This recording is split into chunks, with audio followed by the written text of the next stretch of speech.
हमें कोई गलत राह दिखा दे, 1 मिनट में चल पड़ते हैं, और अच्छी राह दिखाए तो किंतु परंतु क्यों, काहे को, क्या होगा, क्या मिलेगा, अरे तुम्हें तो देखने बहुत टाइम लग जाएगा। अच्छी बात कोई बताए तो 100 बात मन में आती हैं, बुरी बात कोई बताए एक भी बात मन में नहीं आती। मैंने तो ऐसे लोगों को भी देखा है महाराज, क्या बताएं, हम बोल नहीं सक रहे। आज जो हमारी युवा पीढ़ी में नशा की आदत पड़ रही है, वो कौन डाल रहा है? कुसंगी तो है। कोई दोस्त मिला, फ्रेंड बना, फ्रेंड बन के कहा अरे एक सुट्टा मार ले, कुछ नहीं होगा, कुछ नहीं होगा, नाश हो जाएगा जीवन का, नाश हो जाएगा। एक बार पी लो, कुछ नहीं होगा, कुछ क्यों नहीं होगा? अधर्मी हो जाएंगे जीवन भर के लिए हम, कुछ कैसे नहीं, बहुत कुछ हो जाएगा। इसलिए बुरी विचारों को बच के रखिए, उनसे दूरी बना के रखिए, अच्छे विचारों को जीवन में लाइए। अब सती मां से क्या हो गया? बाबा ने कहा ये भगवान है, ये अच्छा विचार था कि नहीं? नहीं मानी। दूसरी बात जब कही परीक्षा ले लो, चली गई, परीक्षा ले लो, चली गई। और ऐसी भगवान ने कहा था विवेक का इस्तेमाल करना, अब विवेक का क्या इस्तेमाल किया? सीता ही बन के चली गई। वो सीता मां बन गई जिन मां को प्रणाम करते हैं बाबा भोलेनाथ, वही सीता का रूप बनाया उन्होंने। अच्छा, भगवान श्री राम तो भगवान श्री राम है, क्या नहीं जानते? आहा, मानव हो तो भगवान के पद चिन्हों पर चलने वाला, राम जी के पद चिन्हों पर चलने वाला हो, आनंद आ जाता है। सीता मां का रूप बनाकर आई, लक्ष्मण जी ने थोड़ा देखा, थोड़ा खुशी हुई, मिल गई मां मिल गई, बोले नहीं। इसीलिए कहता हूं राम कथा बच्चों को सुनाओ। बोले क्यों नहीं? बोले जहां बड़े हैं वहां छोटों को नहीं बोलना चाहिए, यही मर्यादा है। जहां हमारे बड़े मौजूद हैं, हमसे उम्र में बड़े, ज्ञान में बड़े मौजूद हैं, विराजमान हैं, वहां हमें नहीं बोलना चाहिए, ये नियम है, मर्यादा है। लक्ष्मण जी को लगा कि मां जानकी मिल गई, पर बोले नहीं। क्यों? भगवान है, हमें क्यों बोलना? जहां बड़े विराजमान हो वहां हमें नहीं बोलना। आजकल की मर्यादा क्या है? जहां छोटे हो वहां बड़े नहीं बोले। बोलो है कि नहीं मर्यादा ऐसी? आज छोटे के आगे बड़े नहीं बोल सकते। जब बड़े बोलते हैं ना तो बच्चे इंग्लिश में झाड़ते हैं माँ बाप को, dad please silent, you don't know what happen now, please don't give me advice. बाबा मेरी अंग्रेजी ठीक है का? ठीक है बाबा? हाँ देख ला, बाबा ने भी अंग्रेजी झाड़ी, मैंने भी झाड़ दी। तो खैर कहने का, बच्चे 2 अंग्रेजी के शब्द बोलेंगे बच्चे, माँ बाप को लगेगा कि जी अंग्रेजी जानता है तो फिर हम क्यों बोलें। आजकल के बच्चे किसी बलाय से कम नहीं है। एक बच्चा पढ़ के आया विदेश पढ़ के आया, विदेश, और माँ सामने बैठी थी। माँ ने पूछा बेटा क्या क्या सीख के आया? माँ बड़ी कला आती है मुझे। वो जानता था माँ अनपढ़ है। बोले क्या सीख के आया? बेटा बहुत कुछ सीख के आया हूँ। बोले क्या सीख के आया? तुम्हें कला दिखाऊं? बोले हाँ दिखाओ। तो माँ ने कहा कोई कला वाला मत दिखा, तू एक काम कर। बोले क्या?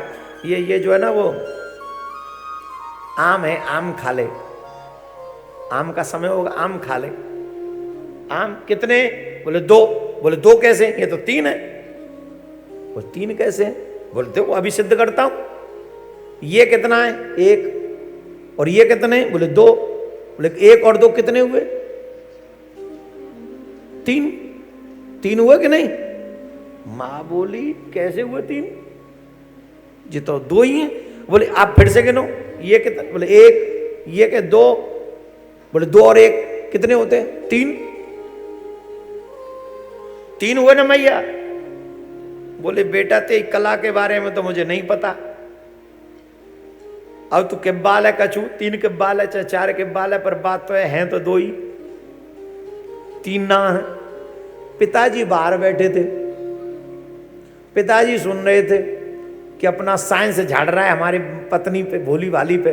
तो पिताजी अंदर आ गए। पिताजी बोले, ए पप्पू,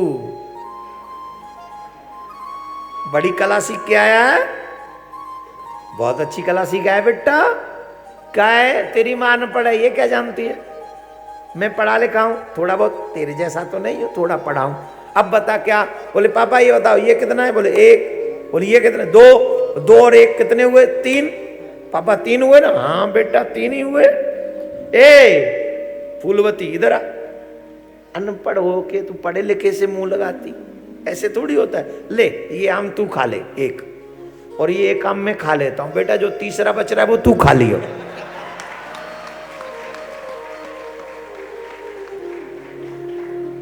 जो तीसरा बच रहा है ना बेटा, बात तू ही खा लियो, फायदा मेरे को। जा 3 है बेटा, 3।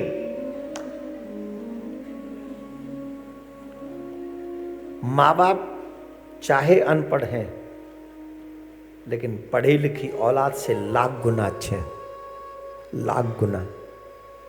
जिन माँ बाप ने तुम्हें पाला पोसा बड़ा किया, उन्हें ज्यादा पता है कि तुम्हारा हित किस में है और तुम्हारा अनहित किस में है। जिस चीज को पाकर तुम गौरवान्वित होते हो, मत भूलना ये तुम्हारे बाप के रात दिन के पसीने खून की मेहनत का फल है, जहां तुम बैठे हुए। हम उनकी बराबरी कभी नहीं कर सकते, चाहे हम एक दिन इस देश के राष्ट्रपति ही क्यों न बन जाए। माँ बाप से बड़ा कोई नहीं हमारे जीवन में। तो ये गुण हम में आना चाहिए, समझना चाहिए, सीखना चाहिए। जब भी कोई हमें अच्छी बात बताए तो मान, जब बड़े हो वहां हमें नहीं बोलना, तब तक जब तक हमें परमिशन न मिले, जब तक कहा ना जाए बोलो तो बोलो। तो लक्ष्मण जी नहीं बोले और राम जी समझ गए कि माता जी हमारी परीक्षा लेने आई हैं, तो पूरी परीक्षा दे देते हैं। तो भगवान श्री राघवेंद्र ने सीता बनी सती माँ को हाथ जोड़ के कहा, हे माँ भगवती, दक्ष प्रजापति की पुत्री, भूत भावन भोलेनाथ की पत्नी, हम आपको बार बार, दशरथ नंदन राम आपको बार बार नमन करता। ए युवाओं सुनो ध्यान से, ए युवा 2 मिनट सुनो, सब शांति से ईमानदारी से। ये वो राम है जो अपनी पत्नी का रूप बना हुआ देखकर भी मां कहकर संबोधित कर रहे हैं। इसलिए राम मंदिर की जरूरत है। और हम क्या करते हैं? क्या करते हैं? स्कूल जाते हैं, कॉलेज जाते हैं, जिसको जानते भी नहीं उसको हक करते हैं, हैंडशेक करते हैं, okay you are my best friend. It's not your culture. ये आपका संस्कार नहीं है। तुम्हारे माँ बाप ने तुम्हें पढ़ने भेजा है, वहां सेल्फी लेने के लिए नहीं भेजा है, किसी के भी साथ जाके सेल्फी लो। यही सिखाती है रामायण, हमें सद्मार्ग पर चलना सिखाती है ये रामायण, हमें भगवान का बनना सिखाती है ये रामायण। मिलेगा रावण सामने तो डरना नहीं, क्योंकि सत्पुरुषों की विजय कैसे होती है ये बतलाती है ये रामायण। जोर से बोलना है। दशरथ नंदन राम, हे मां आपको प्रणाम करता है। हम किसी को भी अपनी गर्लफ्रेंड बॉयफ्रेंड बना लेते हैं। राम जी ने मां जानकी को छोड़कर किसी की तरफ नजर उठाकर नहीं देखा। यह है राम का चरित्र। मां भगवती तो सीता का ही रूप बना के आई थी, तो भी मां कह के प्रणाम किया। ऐसा सदचरित्र ब्रह्मांड में कहां मिलेगा आपको, बोलो। इसलिए बन रहा है अयोध्या में राम मंदिर, इसलिए आवश्यक है अयोध्या में राम मंदिर। पूरी मानवता का मंदिर है ये, अकेला ये राम मंदिर नहीं है, पूरी मानवता का राम मंदिर है। भगवान श्री राम ने परीक्षा दे दी पूरी, बोले लो तुम्हें परीक्षा लेनी और ले लो, बताओ और क्या सेवा करें। आज फोटो देख के फिसल जाते लोग, फोटो देख के। अपनी पत्नी को कभी 2 शब्द प्यार से नहीं बोलेंगे, दूसरे की पत्नी में भाभी जी यू आर लुकिंग ब्यूटीफुल। नरक में जाएगा और जमराज का डंडा पड़ेंगे, सारे पीठ लाल कर देंगे, पीठ है तेरी है। भाभी जी लुकिंग ब्यूटीफुल, तेरी पत्नी नहीं लुकिंग ब्यूटीफुल। जिसके साथ 7 फेरे लिए बोल रही लुकिंग ब्यूटीफुल। ये भी तो किसी की भाभी है। फिर वो देवर आके इससे कहेगा यू आर लुकिंग ब्यूटीफुल, फिर रोओगे। राम से सीखो, जिसे तुम्हारे प्रारब्ध में ईश्वर ने लिखा है वही तुम्हारी है, उसी की तरफ नजर रखो और सबको प्रणाम करो, आदर की भावना से रखो। मातृवत प्रदारेशु पर द्रव्येशु लोष्टवत आत्मवत सर्वभूतेषु यह पश्यत स पंडितः। जो पराई स्त्री पराई संपत्ति पे कभी नजर नहीं रखता वो भगवान की दृष्टि में सम्माननीय है। और आजकल स्कूल में जाते हैं तो हम लोग वहीं से नष्ट हो जाते हैं। और हम कह रहे हैं हम विकास कर रहे हैं क्योंकि हमारे बच्चे एसी क्लासेस में पढ़ रहे हैं। एसी क्लासेस में पढ़ कैसे रहे हैं वो तो देख लो, कौन सी नंबर आ रहे हैं उनके। भगवान श्री राम एसी क्लास में नहीं गए थे पढ़ने, लेकिन ऐसी मर्यादा पढ़ के आए। सत्ययुग त्रेता युग के बाद आज तक कलयुग में भी कितना बड़ा विशाल हिंदू समुदाय राम मंदिर बनाने के लिए खड़ा हुआ है। क्यों? राम का मंदिर नहीं तो इस दुनिया में किसका मंदिर बनेगा? राम ही तो है जो मानवता का सच्चा प्रतीक है। और वारे वाह भारत। मुझे एक अटल बिहारी वाजपेयी जी, श्रद्धेय पूर्व प्रधानमंत्री भारत रत्न श्री अटल बिहारी वाजपेयी जी का एक भाषण याद आ रहा है। एक भाषण था, वो बोल रहे थे कि मेरे कुछ मित्र या कुछ लोग डेडिकेशन वाले लोग, कुछ लोग होंगे जो वहां से आते विदेशों से, इंडोनेशिया से लोग आए थे। और इंडोनेशिया से जब आए थे तो कुछ लोगों ने पूछा ये विवाद किस बात का। इंडोनेशिया वाले लोगों ने अटल जी से पूछा तो माननीय श्रद्धेय श्री अटल बिहारी वाजपेयी जी ने कहा कि ये इस बात पे लड़ाई हो रही है कि अयोध्या में राम प्रकट हुए थे कि नहीं, राम अयोध्या में आए थे कि नहीं, इस बात पे लड़ाई हो रही है। बोले इस बात पे लड़ाई, अयोध्या में राम आए कि नहीं? बोले हाँ। बोले क्या हो गया भारतीयों को?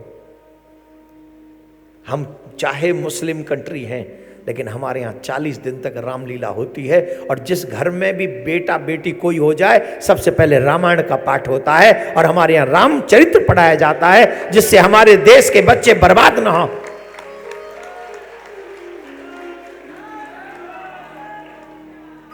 जिस मुस्लिम कंट्री में, बोले चाहे हमारे पूर्वज जो, अब हम चाहे मुस्लिम धर्म अपनाते हैं लेकिन हमारे यहां राम की पूजा आज भी होती है। और ये नक्कटा एक 4 पाए की कुर्सी पाने के लिए राम पर प्रश्न चिन्ह लगाते हैं, राम को मांसाहारी बोलते हैं। जमीर है कि मर गया कि बेच दिया?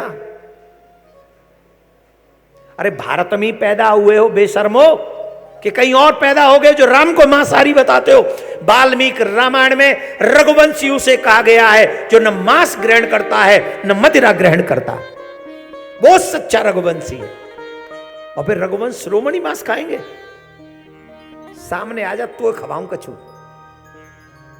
आदमी फालतू की बात करते। जागो सनातनियों, जागो। जितना सहोगे उतना ही तुमको दुख दिया जाएगा। और जब सहना बंद कर दोगे तो तुम्हारे भगवान का कोई अपमान नहीं कर सकेगा।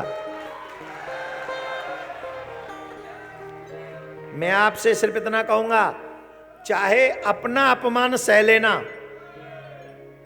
चाहे अपना अपमान से। कौन है रे? कछु है होगा? जय बोल रहे थे कि कुछ और बोल रहे थे? जय बोल रहे थे। पहले हम बोल रहे थे, हमारी तो सुन लो। चाहे अपना अपमान सह लेना, और गांधी जी के फॉलोअर्स हो तो एक थप्पड़ सह लेना, कोई टेंशन नहीं। मैं तो नहीं सहने वाला। और हम तो गांधी जी के फॉलोअर्स भी ना हैं। हम गांधी जी के फॉलोअर्स ना हैं, हम तो कहूँ और ही कहें वो हम बता नहीं सकते। राम कथा कर रहे हैं अभी यहाँ। अरे यार क्यों नहीं बता सकते? हम हनुमान जी के फॉलोअर्स हैं। सुन ला, तू एक मुक्का देगो तो हम 10 देंगे। हम उनमें से, हम वैसे नहीं। हनुमान जी महाराज की गदा चलती है इधर तो। सियावर रामचंद्र की। हाँ, तो कहां थे? कोई आपका अपमान करे तो सह लो, लेकिन कोई आपके भगवान का अपमान करे तो कतई नहीं सहना। और राम मांस खाते हैं, ये अपमान है भगवान का। सुनने में भी पाप है। और वो हिंदू सुन कैसे लेते हो तुम लोग? जमीर जिंदा है कि नहीं है? ऐसे व्यक्ति के आगे बैठ के रामायण का पाठ करना चाहिए। घर से बाहर ना निकल सके इतनी बड़ी संख्या में रामायण का पाठ सुनाओ कि बेटा पहले राम को जानो फिर बाहर जाओ। राम क्या है? तो ये थोड़ा ध्यान रखो, अपने भगवान का अपमान नहीं सहना चाहिए। चलो, मां जानकी का रूप बनाकर सती मां गई। भगवान श्री राम ने उन्हें अपना रूप बताया, सब दिखाया, रूप स्वरूप दिखा दिया कि चिंता मत करो, जो आपके पति देव ने कहा वही सत्य है। लेकिन बाबा भोलेनाथ ने एक चौपाई बहुत अच्छी लिखी, बोली मतलब रामचरितमानस में,